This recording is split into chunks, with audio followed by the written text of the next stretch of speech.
The other day, someone sent me a link to a new podcast investigating the role that bots played in the Amber Heard Johnny Depp trial. Thank you to Manson InfoWars for that tip. If you missed the trial of whatever century that was, it was an extremely contentious civil lawsuit in which Johnny Depp was originally suing Amber Heard for defamation. She later countersued. But originally it was because Amber Heard had written an article in which she described herself as a public figure representing domestic abuse. Back when this trial was concluding in 2022, I made an angry little video calling out the pseudoscientists who claimed to be able to tell that Amber Heard was definitely lying about being abused because of her body language, her word choice, or, that she's a bitch, because we all know bitches be lying. In that video, I mentioned that there was a pretty obvious artificial AstroTurf campaign against Amber Heard, led by conservatives. Ben Shapiro spent $35,000 to $47,000 just on Facebook ads decrying the attempted character assassination of Johnny Depp, linking to articles that outright just lied about a previous court case that Johnny Depp lost, in which a judge found that he had likely assaulted Heard at least 12 times. Experts pointed out that the Daily Wire made a savvy business decision to tap into their potential readers' existing misogyny, converting them into easy clicks, basically using Amber Heard as a convenient witch to burn. So it didn't exactly surprise me to learn about this new podcast. It's from the outlet Tortoise. It's called Who Trolled Amber? The podcast host asks two disinformation experts to analyze about 1 million tweets from 2020 and 2021 that specifically attacked Amber Heard. And the experts found that more than half of them came from inauthentic accounts, bots, and trolls. They found a coordinated campaign of bots posting identical messages, from trying to get brands to stop working with Heard to just calling her a disgusting liar while praising Johnny Depp.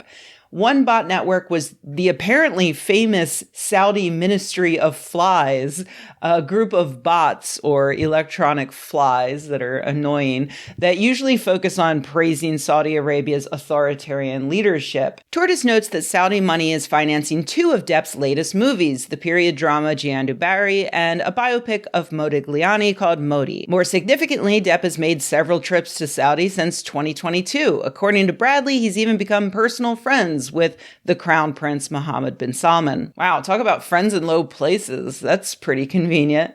It's hard to tell exactly how much these ad campaigns and bots helped Depp, but it is worth noting that the jury in the trial that he won were not sequestered. They were allowed to be on their phones for the entire trial, enabling them to see what appeared to be a genuine groundswell of support for Depp and condemnation of Heard. I happened to read about all of this on the same day that I found this new study in my favorite journal, Penis. The social transmission of empathy relies on observational reinforcement learning. Researchers asked a group of about 50 Asian women, a purposely homogenous group to try to limit the role of culture and societal expectations, to watch a video in which a person receives a painful stimulation on their hand. They were then asked to rate how they personally felt while watching that, from 0, did not feel anything, to 100, feeling extremely bad. They then watched as a confederate, who they assumed was just another subject, responded with either a lot of empathy or no empathy. And then they were shown another video and asked how they felt. The women who were paired with an empathetic person were more likely to increase their empathy on their second viewing. Those paired with an unempathetic person decreased their empathy.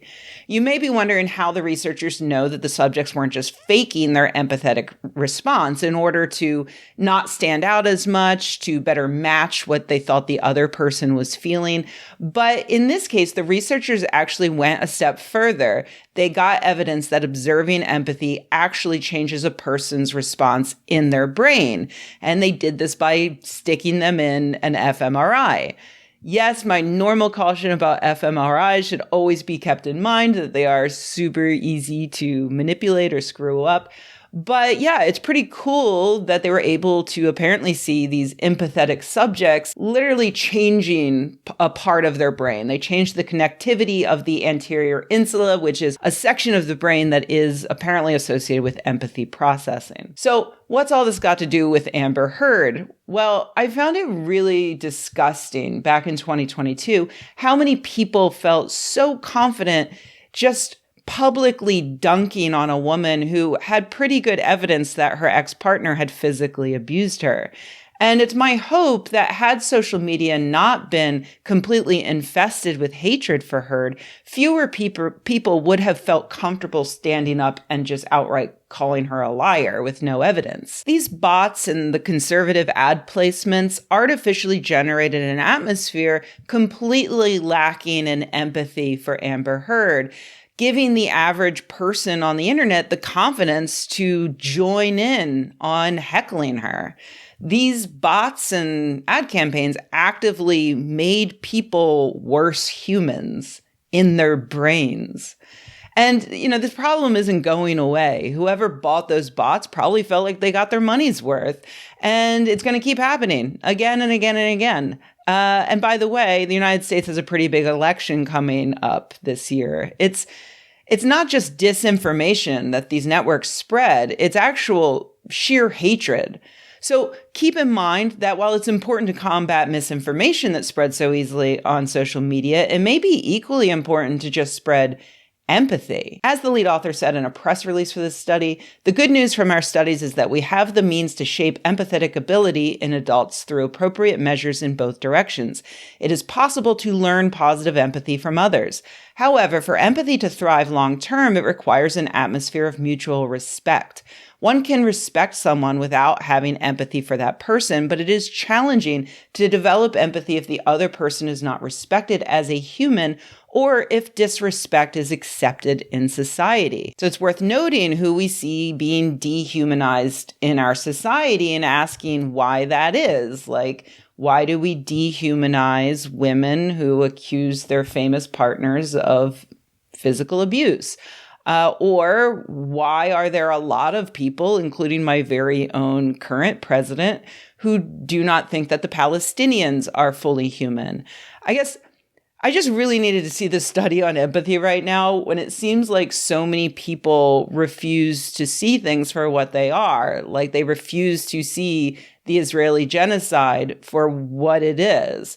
And I do think that there's probably no convincing a lot of those people at this point, but maybe we can make a little difference just by demonstrating empathy, showing what that looks like, in the hopes that maybe it will trigger an equal and opposite empathetic response in others.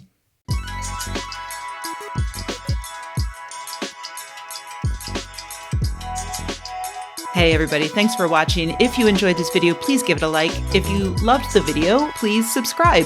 And if you think the world could use more videos like this and you happen to have a few bucks laying around, head to patreon.com/Rebecca and join an awesome community of nerds like the people whose names you see on the screen right now. Thanks.